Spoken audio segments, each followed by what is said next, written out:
Hello hi प्यारे विद्यार्थियों। पिछला लेसन 12th क्लास सिक्योरिटी के लिए था, पैरामीटर सिक्योरिटी। और जो इस बार नेक्स्ट जो चैप्टर है, सेशन 2 इसका, ये है एक्सेस कंट्रोल। नियंत्रित संबंधित जानकारी, जो सुरक्षा नियंत्रण है हम किस प्रकार से करते हैं, इसके बारे में आपको जानकारी दूंगा। तो सबसे पहले तो इसके अंदर मेन जो सुरक्षा, हमें किन किन कारणों से सुरक्षा रखनी चाहिए, वो उसके अंदर परिचय में बताया गया, जो इसकी रेलिवेंट नॉलेज है।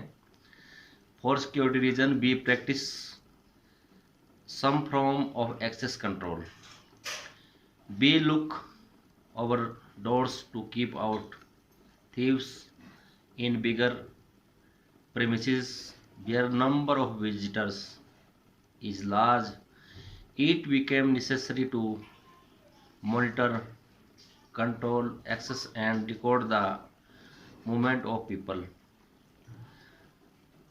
The access control system being employed in such premises have become sophisticated and simple locks have made way for electronic locks and gadgets.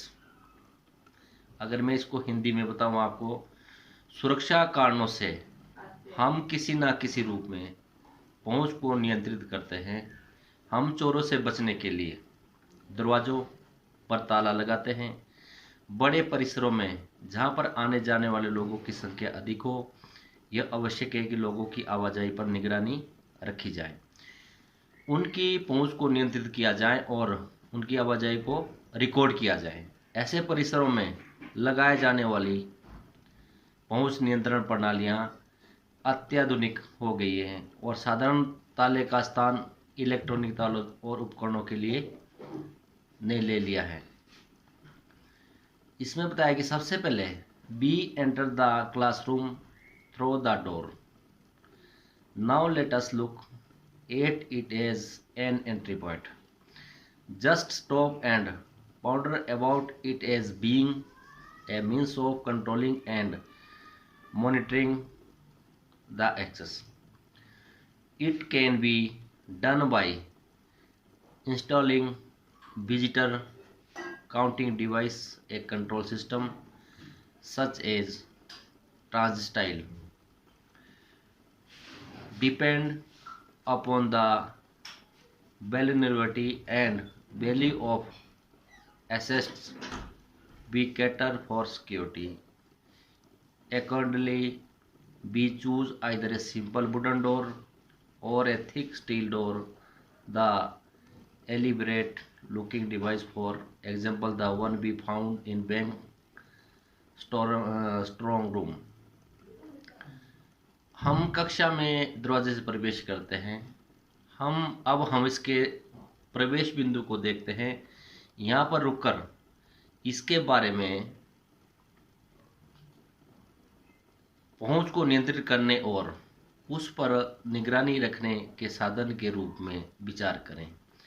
ऐसा आने वाले लोगों की गणना करने वाले यंत्र और नियंत्रण प्रणाली जैसे टर्नस्टाइल की स्थापना द्वारा किया जा सकता है। परिसंपत्तियों की संवेदनशीलता और मूल्य के आधार पर हम सुरक्षा प्रदान करते हैं। तदनुसार या तो हम साधारण लकड़ी का दरवाज़ा या मोटा स्टील का दरवाज़ा चुनते हैं, जिस पर मजबूत ताला लॉकिंग डिवाइस, जैसे कि हम बैंक के स्ट्रॉन्ग रूम में देखते हैं, लगा होता है। तो सबसे पहले तो हमारे पास जो पहुंच नियंत्रण के लिए क्या क्या चीज़ें होती है। सबसे पहले जब बहुत समय पहले आदिकाल के अंदर जब लोग गुफाओं में कंदीलों में रहते थे, वहाँ पर अपनी सुरक्षा के लिए बाहर जो गेट था जहाँ से एंट्री या एग्जस्ट होता था, वहाँ पर बड़े बड़े पत्थर लगाते थे ताकि कोई भी जंगली जानवर वगैरह अंदर प्रवेश ना कर सका। समय बीतता गया और जो सुरक्षा की जो चीज़ें हैं उसके अंदर वृद्धि हुई। जनसंख्या के साथ साथ कुप्रवृत्ति जन्म लेती रही और उनको रोकने के लिए सुरक्षा उपायों को विकसित किया गया।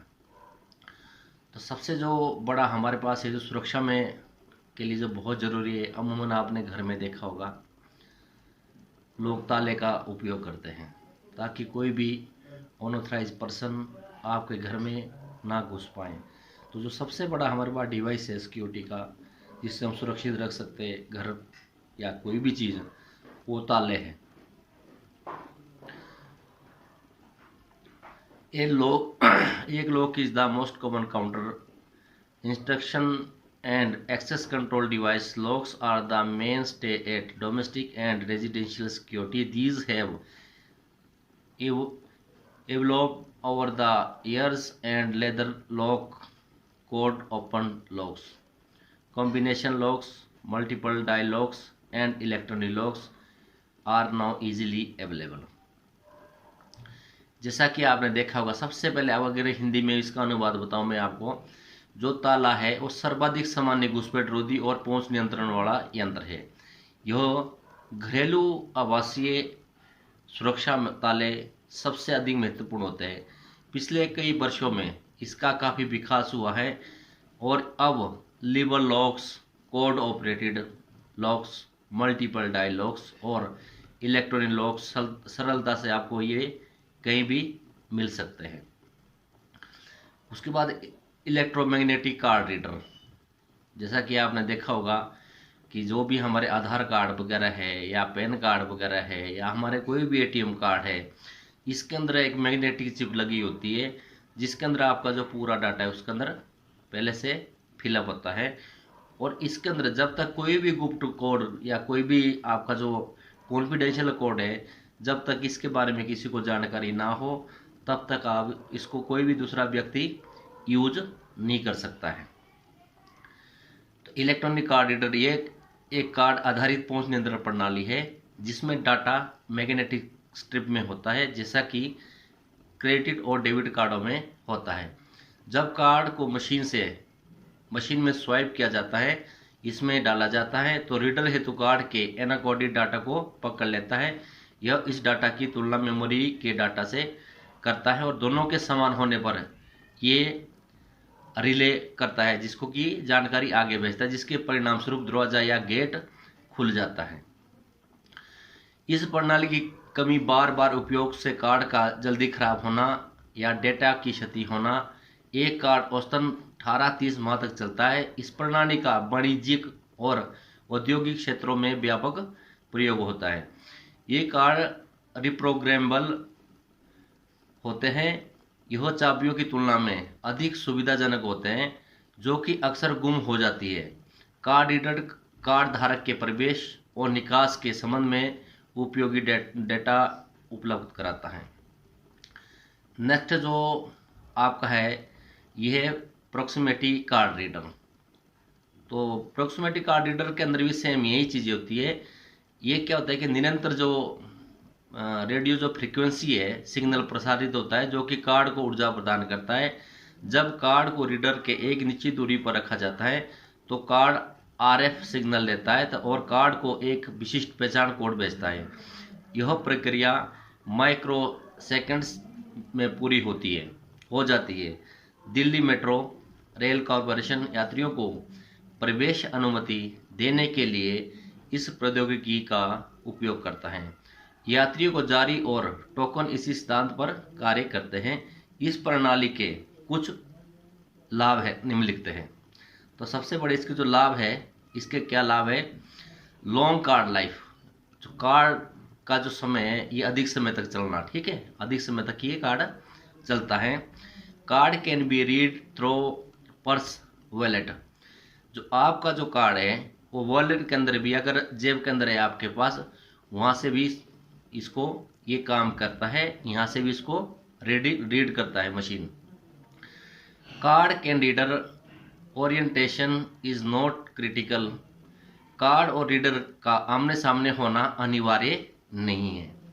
लेस ऑपरेशन टाइम, प्रचालन समय कम होना, क्योंकि ये बहुत जल्दी जो प्रचालन में है ये बहुत जल्दी ये कार्ड एक्टिव हो जाता है। उसके बाद है biometric access control system, biometric पहुंच नियंत्रण प्रणाली।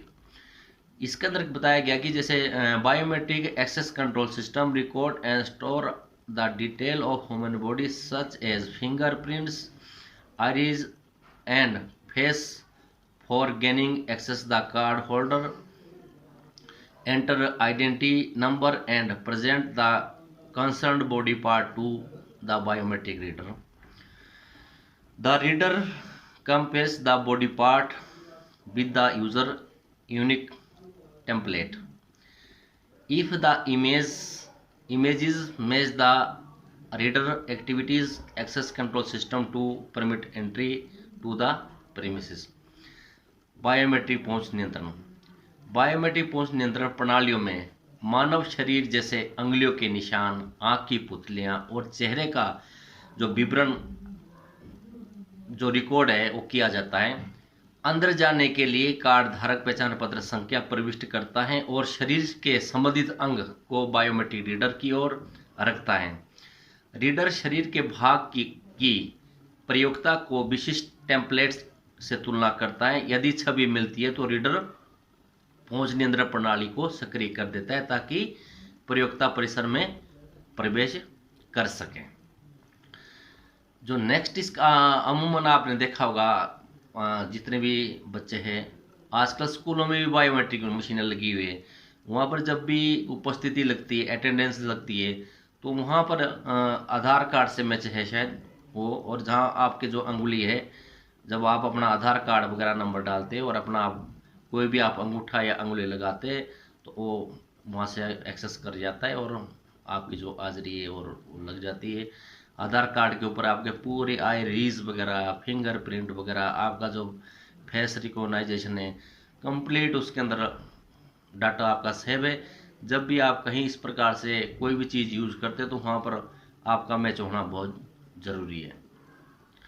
नेक्स्ट जो इसका अगला पार्ट है टर्नस्टाइल्स। तो इसके अंदर भी टर्नस्टाइल में पहुंच नियंत्रण के भाग के रूप में एक समय पर एक कर्मी की प्रविष्टि नियंत्रित करने हेतु होता है। ये दोनों दिशाओं में कार्य कर सकता है और इसमें एक दिशा में नियंत्रण तथा विपरीत दिशा के लॉक होने का विकल्प होता है। बैरियर पॉजिटिव एक्शन लॉक का उपयोग करता है जो कि एक समय में दो व्यक्तियों के प्रवेश को रोकता है। प्रणाली में विद्यमान युक्त कार्ड रीडर के अनुकूल है और इसमें प्रविष्ट को नियंत्रित करने के लिए अतः निर्मित टाइमर भी होता है। जब आप शहरों में जाओगे और वहाँ पर आप इस चीज़ को देखोगे, मेट्रो जैसे दिल्ली मेट्रो है, वहाँ पर जो भी मेन गेट होता है वहाँ पर सिर्फ एक आदमी जो कार्ड है कार्ड दिखाएगा, मशीन में कार्ड लगाएगा, कार्ड एक्सेस होगा, आप गेट के अंदर चले गए, आपको जो गेट है वो दोबारा लॉक हो गया। अगर नेक्स्ट पर्सन कोई भी आएगा तो उसको दोबारा उसको कार्ड की जरूरत है तभी वो एंट्री हो सकता। एक टाइम में दो आदमी उसके अंदर एंट्री नहीं हो सकते। नेक्स्ट इसके अंदर है इंटरनल लॉक्स जिसको बोलते हैं आंतरिक लॉक। Internal locks are used to provide ordinary access into specific area of the premises. Safe lockers and other locations strong valuable are sacred in the manner. Uses of locks require a system of key control as part of the security practices. Internal अंदरूनी जिसको बोलते हैं आंतरिक लॉक। Internal lock प्रयोग परिसर के विशिष्ट क्षेत्रों में पहुंच की अनुमति या इससे इनकार करने हेतु किया जाता है। जैसे सेफ, अलमारी और बहुमूल्य वस्तुओं के भंडारण वाले स्थलों को इसके प्रयोग द्वारा सुरक्षित किया जाता है। सुरक्षा पद्धति के भाग के रूप में तालों के उपयोग में चाबी नियंत्रण प्रणाली जिसको बोलते हैं की कंट्रोल सिस्टम की आवश्यकता होती है। आपका जो चैप्टर 2 है ये एक्सेस कंट्रोल ये यहीं पर समाप्त होता है। अब इसके जो क्वेश्चन आंसर है इसके अंदर क्वेश्चन आंसर दिए गए नीचे, जिसके अंदर आपने इसकी आपको जो PDF है वो भी आपकी साथ में डाली जाएगी। इससे आपने क्वेश्चन आंसर लिखने हैं। तो इसके अंदर कुछ एक्सरसाइज दी गई कि क्या क्या चीज़ें करनी है आप लोगों ने। सबसे पहले है इसके अंदर अपने छात्रों के साथ स्कूल का भ्रमण करें और देखें कि स्कूल तक पहुंच को कैसे नियंत्रण किया जाता है। जब छात्र पहुंच नियंत्रण प्रणाली का अध्ययन कर लेते हैं तो उनसे निम्नलिखित प्रश्नों के उत्तर भी पूछने हैं, क्योंकि स्कूल के अंदर भी जो सिक्योरिटी रीजंस है ये बहुत सारी चीज़ें होती है। तो सुरक्षा भी बहुत जरूरी है स्कूलों की, क्योंकि वहाँ पर छोटे छोटे बच्चे होते हैं। कोई भी गैर कानूनी गतिविधियाँ या फिर अनाधिकृत पहुँच, गलत व्यक्तियों का आना जाना, तो बहुत सारी चीज़ें होती है स्कूलों के अंदर, बहुत ज़रूरी होती है। तो जैसे इसके अंदर बताया कि पूरे छात्र स्कूल का दौरा करेंगे और वहाँ पर देखेंगे कि हमें सुरक्षा के लिहाज से स्कूल के अंदर कौन सी चीज़ करना ज़रूरी है। तो सबसे पहले इसके अंदर बताया गेट और दरवाजे। स्कूल की चार दीवारी में कितने गेट है, स्कूल के चारों ओर घूमना। अगर चार दीवारी है तो वहाँ पर देखना कि उसके अंदर हमारे स्कूल में एंट्रेंस अंदर जाने या बाहर जाने के लिए कितने गेट है। नेक्स्ट है, क्या चार दीवारी में कोई सुरक्षा लाइट लगी है। तो सुरक्षा लाइट का मतलब, जैसे मैंने पिछले लेसन में भी आपको बताया था, फ्लड लाइट वगैरह होती है जिसकी रोशनी दूर तक होती है। रात के समय अगर कोई व्यक्ति स्कूल के अंदर घुसने की कोशिश करता है तो दूर से वो दिखाई देगा। और ऐसे भी अगर कोई भी चीज़ है लाइट के पास नहीं जाती, लाइट से बच के रहता है, क्योंकि लाइट के अंदर आदमी या कोई भी चीज़ है वो दूर से दिखाई देती है। स्कूल में पहुंच पर नियंत्रण कैसे रखा जा रहा है, इस चीज़ के भी आपने उसके ऊपर निरीक्षण करना है कि स्कूल के अंदर अगर कोई व्यक्ति आ रहा है तो उसका प्रोसीजर क्या है। उसको कोई पूछ रहा है कि कहाँ से आया, किससे मिलना, या आपका क्या काम है, तो इस प्रकार कोई पूछताछ हो रही है। नंबर 4 इसके अंदर बताया गया, गेट दरवाजों के प्रकार का ब्यौरा दे और इसकी सुरक्षा कैसे की जाती है। अगर मेन गेट एंट्री गेट पर क्या कोई व्यक्ति बैठा है, अगर बैठा है तो आने जाने वालों को क्या पूछताछ करता है कि आप किससे मिलना है, आपका क्या काम है, आप कौन है, इस प्रकार की क्या कोई उससे पूछताछ होती है। जो नेक्स्ट इसका क्वेश्चन है, जो छात्रों को इसके बारे में जानकारी होनी चाहिए कि विद्युत चुंबकीय कार्डिटर और प्रोक्सिमिटी कार्डिटर क्या चीज़ है, इसके बारे में बच्चों को पता होना चाहिए। नेक्स्ट जो इसका है, छात्र निम्नलिखित प्रश्नों के उत्तर दे सकते हैं। निम्नलिखित के लाभ और हानि क्या है, इसके आपने लाभ और हानि अपने नोटबुक पे लिखनी है। जैसे लॉक्स है, ताले है, उसके हमारे क्या क्या फायदे हैं, क्या क्या उसके नुकसान हैं।